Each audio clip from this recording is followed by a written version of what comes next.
Baik, assalamualaikum warahmatullahi wabarakatuh. Jumpa lagi dengan dunia hobi. Sukses selalu, sehat selalu untuk petani yang muda semuanya. Semangat, penuh barokah. Baik rekan-rekan semuanya, pada hari ini kembali tetap di tanaman melon. Pada hari ini melon kita sudah berumur kisaran di 33 hari. Nah, ada beberapa hal yang akan kita lakukan pada usia melon di 33 hari. Di antaranya adalah untuk pruning dan seleksi buah melon kita.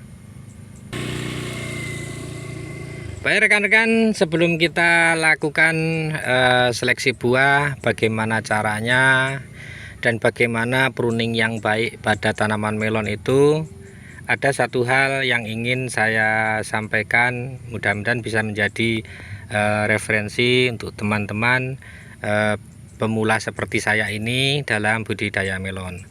Baik rekan-rekan semuanya, pada video yang sudah lalu itu pernah saya sampaikan bahwasanya cara menanam melon itu yang baik gulutan itu mengarah ke utara dan selatan seperti ini. Nah, seperti ini, jadi paparan matahari pagi dari sini dan ketika sore nanti dari sini gitu ya. Nah, rekan-rekan semuanya, pada video yang lalu telah saya sampaikan bahwasanya cara tanam buah melon ini yang baik adalah di sebelah timur tajar ya. Nah, jadi seperti ini, kurang lebih satu jengkal ya, satu jengkal dari tajar di sebelah timur tajar. Nah ini jadi manfaat dan fungsi dari jarak tanam di sebelah timur itu nanti seperti ini. Ketika melon sudah seperti ini, nah, terus daun yang bawah ini kita pruning, kita kurangi daun yang bawah ini, kita kurangi ya, kita kurangi. Secara otomatis si pangkal batang ini akan terkena paparan sinar matahari secara langsung, jadi langsung gitu ya. Beda ketika tanamannya itu mepet di tajar, itu ketika walaupun kita pruning itu akarnya akan batang bawahnya itu akan tertutup daun, rimbun. Jadi untuk batang ini itu akan mudah terserang penyakit busuk batang ataupun jamur seperti itu ya. Nah, jadi manfaatnya yang pertama yaitu supaya pangkal tanaman kita segera terkena paparan sinar matahari ketika pagi hari dapat embun, sehingganya untuk batang ini segera lekas kering, dan itu bisa untuk mengurangi bahkan memaksimalkan pertumbuhan dan mengurangi jamur ataupun patogen yang lain. Nah, seperti itu rekan-rekan, seperti ini bentuknya. Itu secara langsung akan terkena sinar matahari. Baik rekan-rekan, yang kedua adalah bagaimana cara seleksi buah melon yang baik dan benar.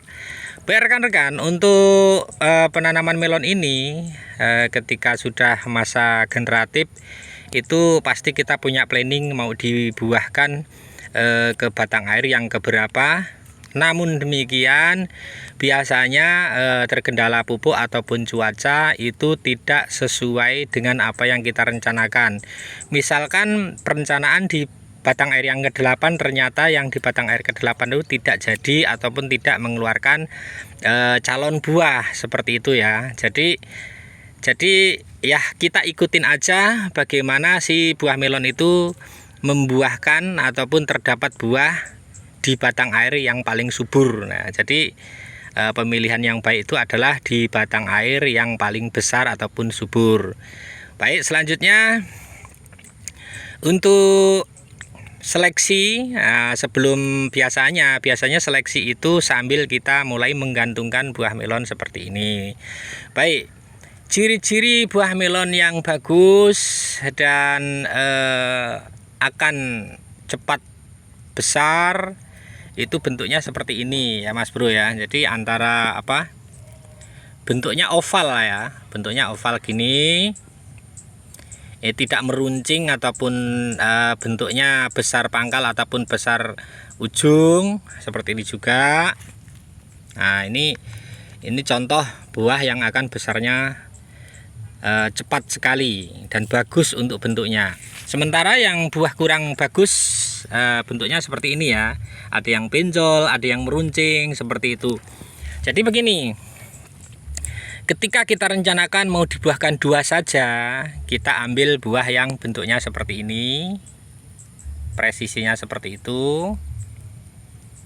Misalkan akan kita buahkan 2 saja, maka yang kita hilangkan adalah buah yang bentuknya kurang begitu bagus ya. Nah, seperti ini. Nah ini kita buang, caranya kita buang, kita gunting seperti ini. Nah, seperti itu. Kemudian dahannya kita kurangin 1 daun ya, kita kurangin 1 daun seperti itu ya. Nah seperti ini. Jadi nanti buah yang kita buang dari pangkal batang ini kita sisakan 1 daun seperti itu. Nah setelah itu sambil kita menggantungkan buah, kita pruning ke atas.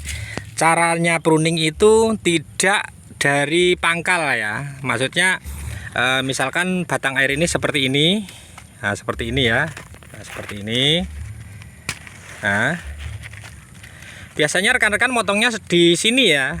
Nah, jadi pemotongan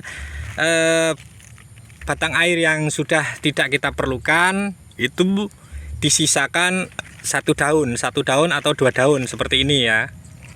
Kemudian ke atas seperti itu, semuanya seperti ini sampai ke atas. Nah seperti ini ada buah, kita coba saja dulu untuk persediaan ya. Ke atas pruningnya seperti itu. Terus kemudian untuk pucuknya tidak usah dipangkas ya, untuk pucuk ujungnya tidak usah dipangkas, karena ini untuk jaga-jaga ketika suatu saat misalkan ini daun ini rusak ataupun terkena jamur yang tidak kita atasi, si batang yang ujung itu masih bisa tumbuh hijau. Nah kita rawat yang atas. Nah, rawat yang atas, walaupun daun bawah ini rusak, ini si buah melon ini akan tetap bisa besar. Nah, kemudian fungsi dari pruning yang saya sebutkan tadi ya seperti itu tetap untuk membantu fotosintesis tanaman melon kita. Nah, demikian rekan-rekan, pengetahuan yang sangat simple dan logika ya. Jadi semua itu pasti dengan rumus harus berlogika. Jadi kalau tidak masuk ke akal ya jangan dilakukan seperti itu ya rekan-rekan semuanya. Baik rekan-rekan semuanya, demikian kira-kira untuk video kali ini tentang bagaimana cara pruning dan cara pemilihan buah serta penggantungan buah. Oh ya, perlu saya tunjukkan untuk penggantungan buah saya menggunakan seperti ini ya, seperti ini. Ini tali yang rafia yang saya bentuk seperti ini, dan ini saya menggunakan kawat ya. Nah, kawat ini sudah 3 musim ini ya. Jadi manfaat kawat seperti ini rekan-rekan semuanya.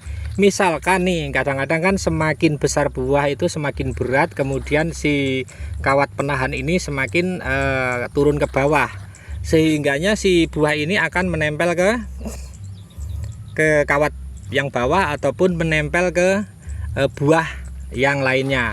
Nah ini kalau dengan kawat kita cukup ginian, dimajukan sedikit baru kita tekuk. Nah ini akan cepat sekali pengerjaannya, beda dengan tali. Ketika tali itu kita akan melepas tali kemudian mengikat kembali, itu akan memakan waktu. Nah, demikian teman-teman. Jadi cara-cara praktis ini yang logika, secara logika itu memang bagus ya, silahkan diterapkan. Kalaupun menurut teman-teman itu kurang bagus ya jangan diterapkan. Nah, ini untuk penggantungan melon saya menggunakan kawat seperti ini. Saya akan berikan contoh. Nah, kira-kira bentuknya seperti ini rekan-rekan semuanya ya. Nah, bentuknya seperti ini. Nah, kita kolong-kolong. Sekiranya buah melon bisa masuk. Cara penggantungannya pun akan lebih cepat ya. Misalkan seperti ini. Ini tinggal kita masukkan saja. Kita masukkan. Nah, seperti itu. Kita masukkan ke si buah melon ini. Nah, seperti ini. Kemudian tinggal kita gantungkan. Jadi cepat. Dan ini untuk penggantungan melon ini, gantungan melon saya ini sudah 3 musim, belum rusak ya. Nah, seperti ini. Ini tidak pernah saya lepas dari sini. Ketika sudah dipasang di sini, setelah panen ya sudah dipotong buahnya saja, dia tetap di sini. Nah, seperti itu. Demikian rekan-rekan, mudah-mudahan untuk siklus kali ini melon kita akan seperti apa yang kita harapkan. Nanti akan coba saya videokan secara terus-menerus update-nya, dan mudah-mudahan bisa untuk kita jadikan bahan pembelajaran bersama untuk kita bisa menanam melon kedepannya itu lebih baik dari kesalahan-kesalahan di musim-musim yang sudah kita lalui. Demikian rekan-rekan semuanya, terima kasih, sukses selalu, sehat selalu, barokah selalu, semangat selalu di dunia pertanian. Saya akhiri, wassalamualaikum warahmatullahi wabarakatuh.